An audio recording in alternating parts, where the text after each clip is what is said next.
सो hey guys, आज की video में मैं आपसे बात करने वाला हूँ size of Na plus ion is smaller than the Na atom. मतलब सोडियम आयन का जो हमारा साइज़ रहता है वो सोडियम एटम से छोटा रहता है। आखिर ऐसा क्यों? ये डायरेक्ट पूछा गया है बीएससी फर्स्ट ईयर में 3 से 2 नंबर का। ठीक है, करते हैं वीडियो को स्टार्ट।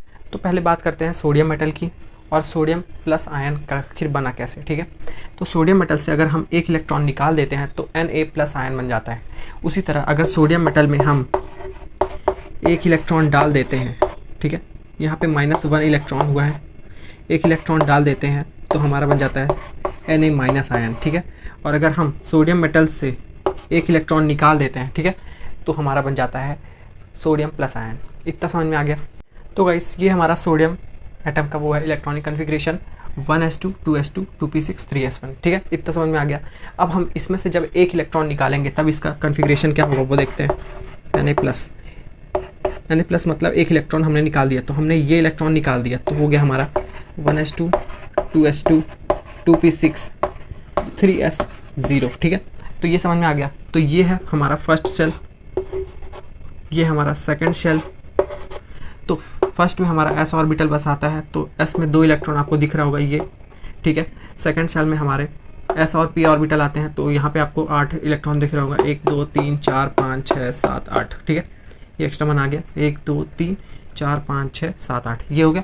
और 3s में एक ही इलेक्ट्रॉन दिख रहा है, ये हमारा है सोडियम एटम का। ठीक है, सोडियम एटम का ये हमारा साइज है मान लो। अब बनाते हैं हम सोडियम प्लस का।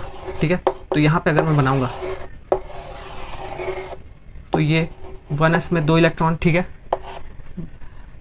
2s में 2 इलेक्ट्रॉन और 2p में 6 इलेक्ट्रॉन, 1 2 3 4 5 6। तो आप देख सकते हो कि इन लोग के साइज़ में क्या फ़र्क है।